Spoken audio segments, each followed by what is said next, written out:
I'm Farah Duro, and you're listening to the PCOS Revolution podcast.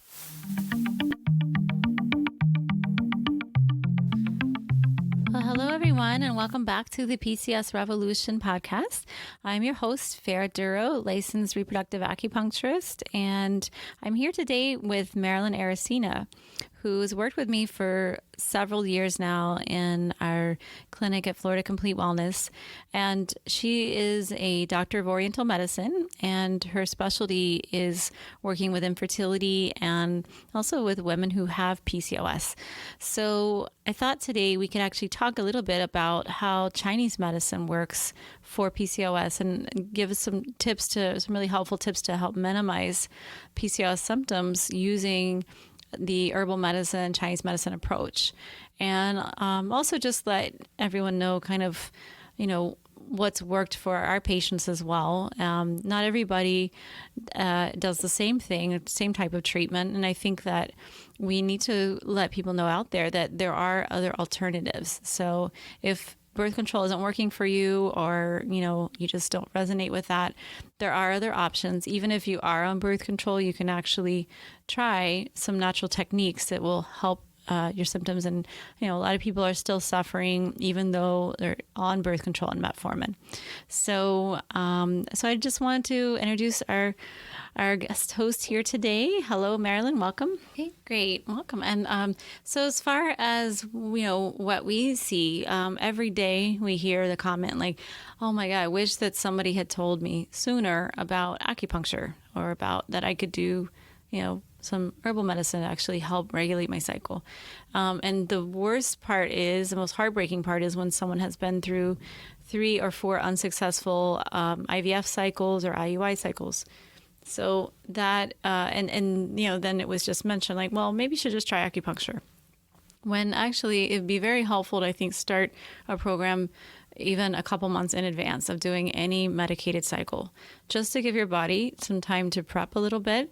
There are some certain techniques that we've used for the past 15 years that have been super helpful in reducing inflammation, helping with regulation of your cycle, and also just helping with the stress level before you embark on anything. If you're not trying to get pregnant, but you just want to help control your symptoms, there are several techniques and Chinese herbs that are great, and they're very safe. And if you can find a reproductive acupuncturist or someone that works a lot with PCOS in your area, acupuncture actually helps regulate hormonal balance and helps communicate with the brain to communicate with the ovaries and help reestablish that feedback between the hypothalamus and the pituitary. So we actually want to talk a little bit about things that we've noticed that would be really helpful. I think if people could kind of start them a little sooner, or also give a little bit of feedback about our tried and true most favorite supplements also. So Marilyn, I wonder if you noticed something that has worked really well for patients as far as Chinese medicine who want to just regulate their cycle. What would be something that you'd recommend? Yes, well, everybody's different, and the first thing that we do is just to evaluate the patient. We have some special techniques in Chinese medicine, and that is that we take a look at the tongue, which is a microsystem of the whole body. By us looking at the tongue, that will give us lots of information about what is going on inside of you. So the pulse and the Chinese pulse is also another tool that we use to evaluate the patient. After that, what we do is that we customize every formula for a particular patient, and that helps a lot with along with acupuncture. So basically, we take every patient individually and customize each formula in order for the Okay, to so obtain better basically there are results. different types of PCOS, and there's actually different types of PCOS in Chinese medicine. So when we look at someone who is not having any periods at all, and maybe somebody who has actually one period every couple months, they might have something different going on. But I think that in general, we look at hopefully regulating ovulation or helping the cycle regulation. And then also not only having a cycle, but a healthy cycle. So less pain, not bleeding for a million days out of the month, just a few, like 5 or 6 days. And then working with also the weight as well. So if we have to work with a little bit of like, even if someone's 20 pounds overweight, 15 pounds, that actually can be helped with Chinese medicine. We do have a lot of patients who come in for weight loss who don't have PCOS. So is an aspect of, working with the root cause. And that's something that we've put together in a program that we have where at our Florida Complete Wellness, where we take into account the whole person instead of just treating the symptoms. So in general, I think that when someone does have an insulin imbalance or they're, craving carbs, that sort of thing, acupuncture can work really well. And just using body point systems, and then also using something called ear seats, which are like little pressure points in the ears. That seems to actually help with a lot of people's cravings. And also we've started using B12 as well. Either, in liquid form, and I know it's not exactly Chinese medicine, but we do see that the injections actually have been very helpful. So what have you seen from that? Right. Well, yes, B12 is not a Chinese medicine, but what we do also is that we inject the B12 on Chinese point on the body. That works even better. So yes, we address obesity on patients with PCOS. We also we normally recommend the patient to come in at least twice a week. So we will do the follow up and just consider the progress on the patient to see if there's going to be any type of adjustment on the protocol that we're going to be using for PCOS. And within a month or two, you will see the difference on the period, on the menstruation, which is what we're looking for. Right. And we just had someone who I didn't recognize when I came back from Thanksgiving. It was like she lost 15 pounds just following we have a diet that actually we give our patients who have PCOS. And it's basically based on the Mediterranean diet, but it's low carb and it does have, actually it's gluten-free as well, but it has some pretty delicious foods. So and just following the low carb, using the B12 and also a Chinese herbal formula and acupuncture, she lost 15 pounds in 3 weeks, which was pretty amazing. And I didn't recognize her when I walked into the waiting room. But so I think that addressing the root cause is important. And also there's an emotional factor with that, with the cravings sometimes. So we have to figure out where they're coming from. But as far as also what we see is we use an herb called Vitex, which is a Chinese herb, but people know it by the name chaste tree. And chaste tree actually can stimulate higher progesterone secretion. So typically we start out with 500 milligrams a day, and we go up to 1,000 milligrams a day if we need to. And that actually can really profoundly affect the cycle regulation in a lot of like younger women with PCOS as well, who are not they don't want to take birth control, but they just want to find a way to help regulate their cycle and help the symptoms naturally. So actually a little bit of Vitex, it really goes a long way. It's one of the safest herbs you can use long term as well. And that's the first thing that comes to mind a lot of times when we have maybe a mother coming and saying, my daughter's cycle is all over the place and she's 18 or 19 years old. I don't want to put her on birth control. What do you suggest? So we do work with Vitex and then also offer an individualized herbal prescription as well, based on the tongue and pulse in Chinese medicine and also their symptoms. So I think that addressing the cycle is number one, and then looking at also helping with the insulin resistance. And there are several herbs that are actually really good for that too. I mean, I find licorice, gansal, that's in several formulas. So number one is definitely helping with cycle regulation with acupuncture and herbs. And then number two is stress reduction. Because I think when you're stressed out, the cortisol is really high. You're not going to lose weight. It's just really impossible, I think, with that. And then also, the cycle can get really screwed up, especially with PCOS in that way. Stress just doesn't help it. So what have you noticed with that when somebody who comes in and you can kind of tell that their cortisol might be a little elevated? How do you usually see them leave after the treatment? With acupuncture, I have patients that they ask me, what do you put on those needles? Because right after the treatment, they feel so relaxed, and they're wondering if there is anything else that we put on those needles that is affecting their mood at that time when they are about to leave the office.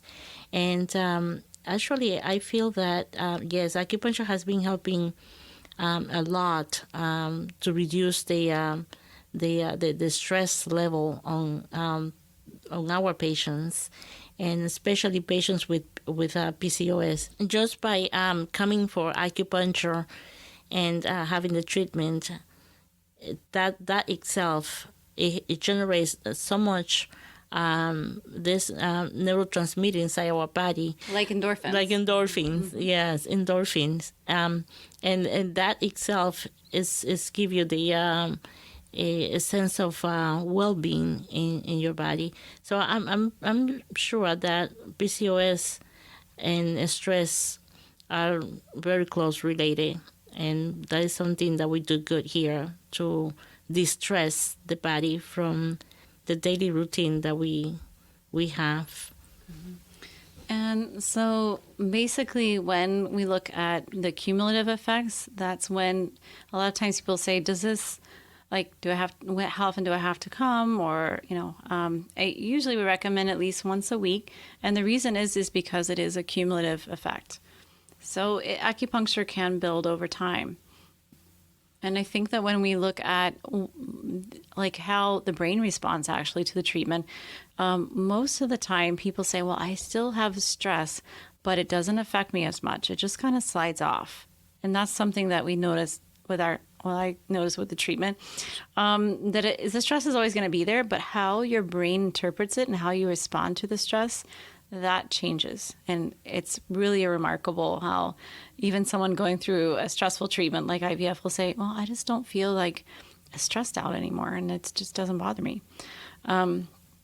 So yeah, I mean, I think we notice that a lot. And then, we also have a formula that we use called Blossom that actually helps regulate the cycle. So what that is it's a formula, which means like it's several different herbs in 4 different phases.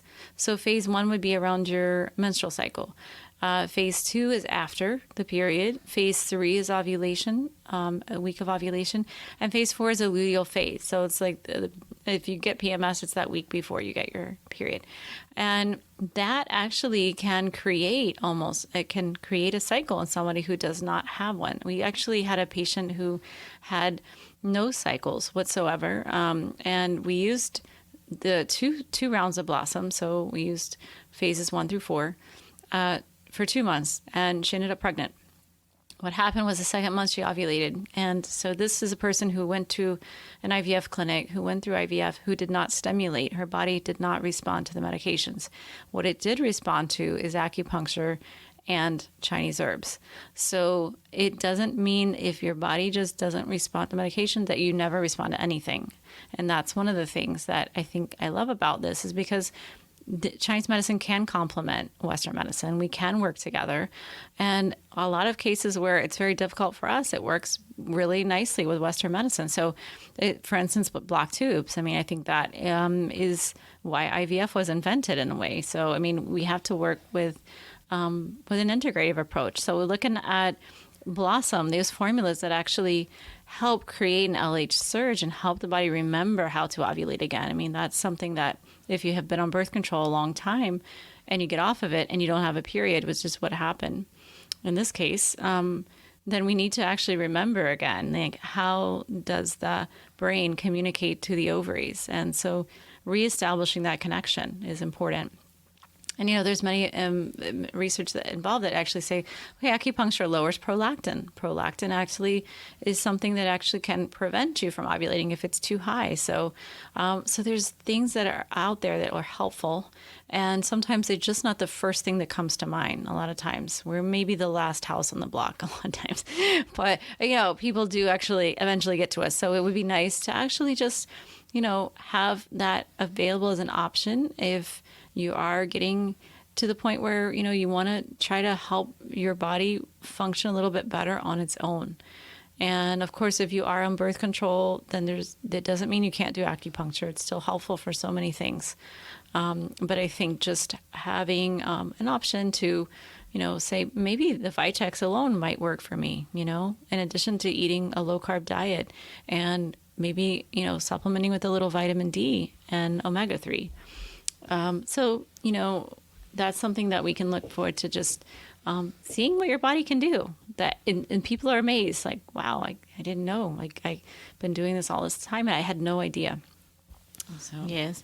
Talking about integration, you still could continue with the medications prescribed by your doctor, and coming for acupuncture as well. And not only acupuncture, we do have a whole protocol for that. We are integrating the abdominal Mayan massage as well, which is really, really good to increase blood flow in that area. So you will also, it will be beneficial for you to get your menstruation in a monthly basis. Along with that, we also suggest the patient to take, like Dr. Duro was saying, the Vitex, the Blossom Phases 1 through 4, and some supplements as well. So it's a whole protocol that we do have incorporated into the one that you already probably have from your doctor, to increase the chances and the possibility for you to get a healthy period in a monthly basis.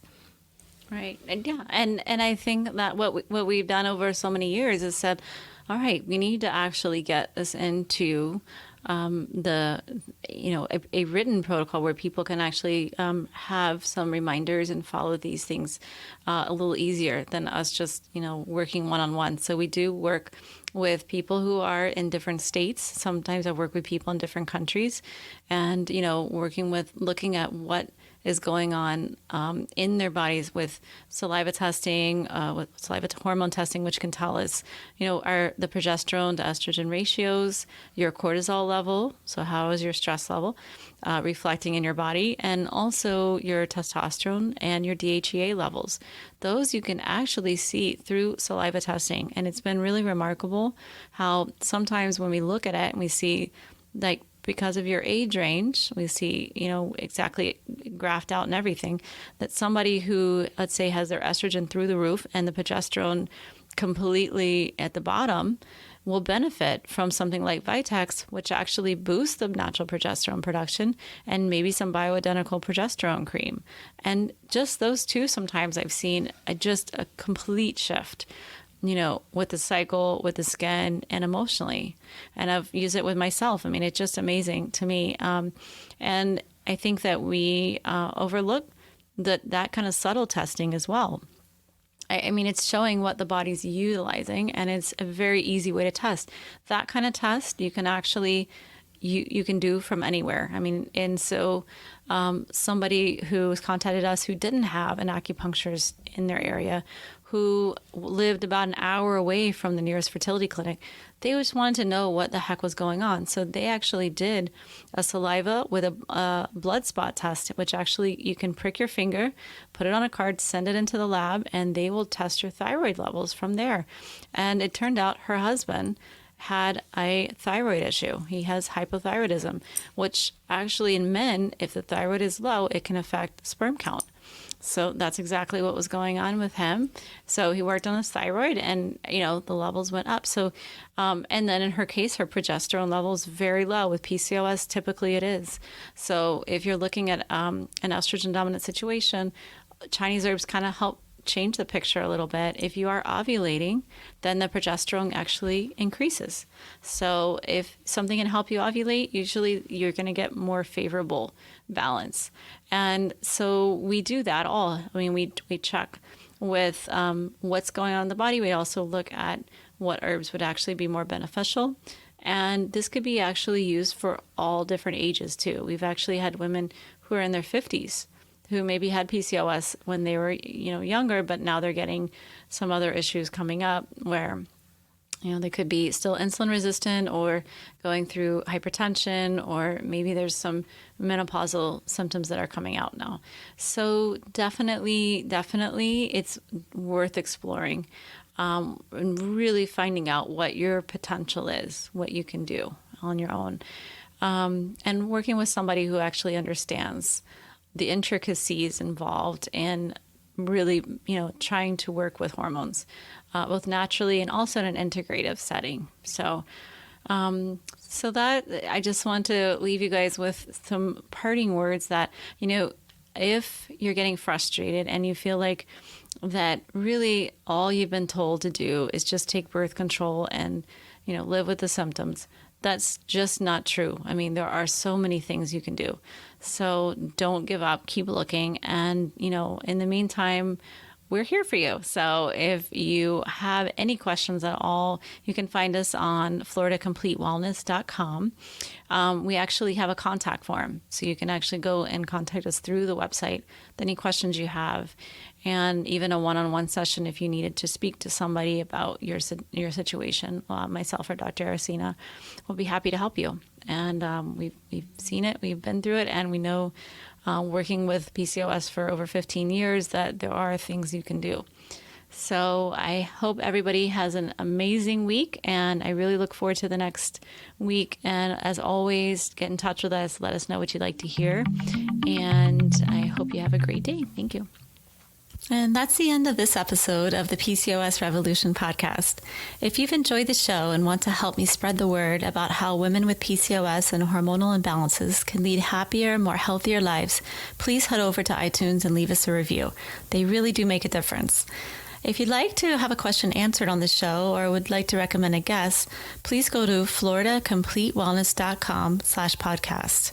If you're on social media, you can follow me at facebook.com/Florida Complete Wellness and twitter.com/Florida Complete, where I post a lot of interesting research, webinars, and articles on our blog about really getting to the root of hormonal imbalances like PCOS. So it's a great way to stay in touch with the latest developments. Thanks so much for listening, and see you soon.